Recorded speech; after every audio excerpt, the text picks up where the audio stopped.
March 2020 was one of the worst years ever in the history of the stock market. Some stocks plunged by over 50% over the course of a few days.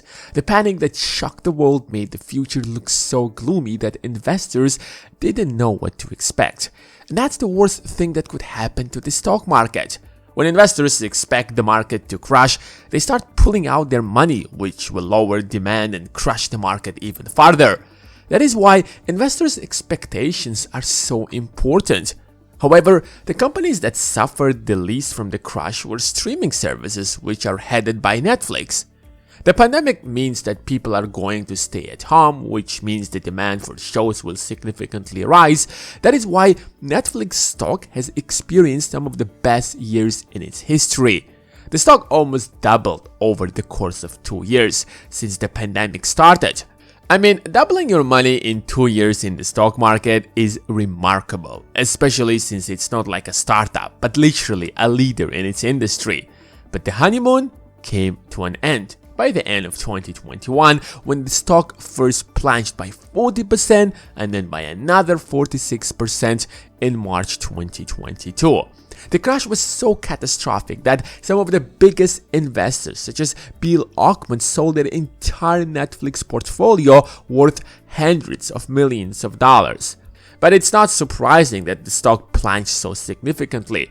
Every time a tech company suddenly starts losing subscribers, investors panic, imagining that the company has reached its full potential and has no room left to grow. And since investors primarily make money by buying and selling high and don't rely on dividends since they don't pay dividends at all, the only problem is these companies have a peak. Once they reach it, they will stop being trendy and something else will take their place. Take the example of Facebook. Back in the day, literally everyone used to be active on Facebook. It was the place to connect. Prior to it was MySpace. In February 2022, Facebook's stock plunged, wiping out $230 billion worth of value and devaluing Zuck's net worth by $30 billion. Did the company suddenly lose all of its users? Did fire erupt on their campuses?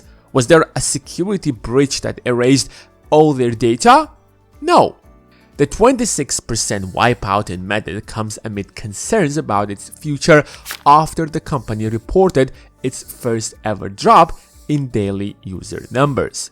Investors got used to extraordinary growth from Facebook, and the moment their expectations aren't met, they start massively selling their shares, which causes such plunges.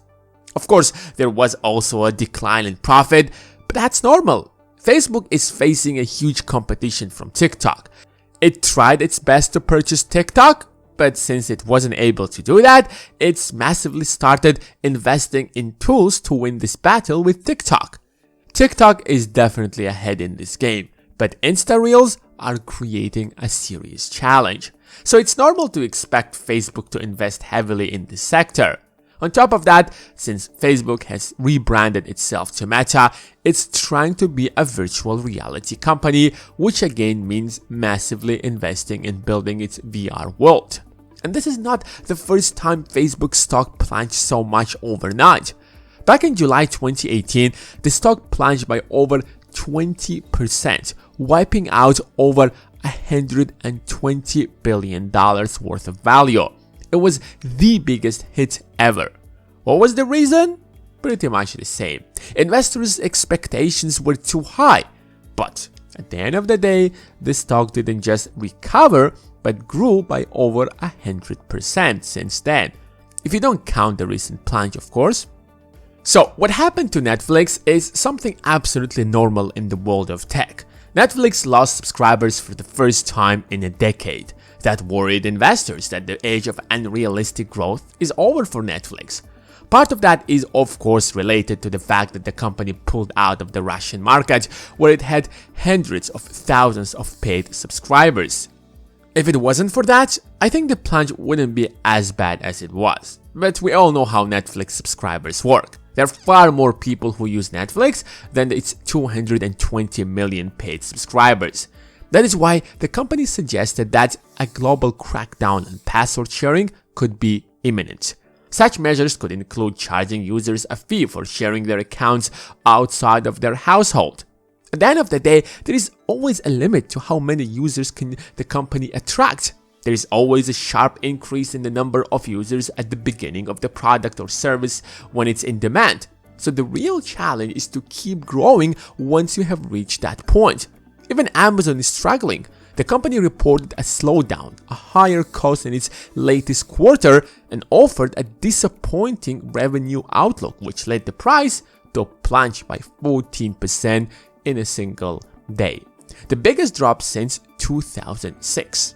The question is, what should we expect next? Our stocks are going to keep declining, or is it just a temporary drop and things will get back to normal soon?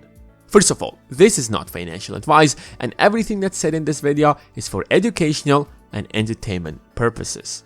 And secondly, investors are cashing out. Real professional investors know that the last 2 years were exceptions and not normal. The realistic expectations out of the market should be a 10% annualized return and not like 30, 40 or 50% a year. So it's vital to cash out when you have experienced such a rise.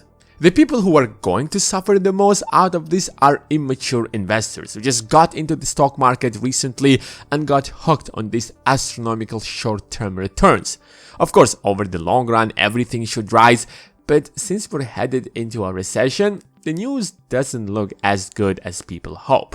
You see, a recession means that people are going to spend less money since they'll be making less money.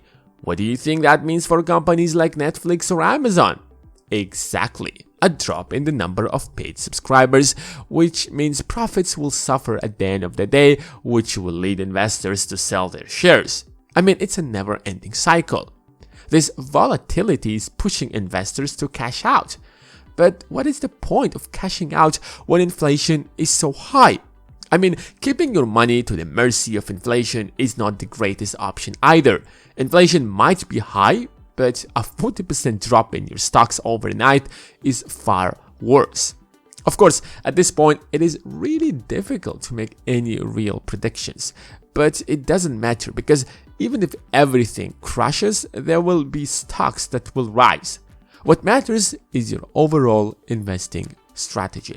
You can't be picking up the right stocks every single time. But if you're new to the stock market, you can check out my investing course, which is simple and fully animated. If you use the link in the description, you can get 2 weeks of Skillshare Premium and get the course for free. Thanks for watching, and I will see you in the next one.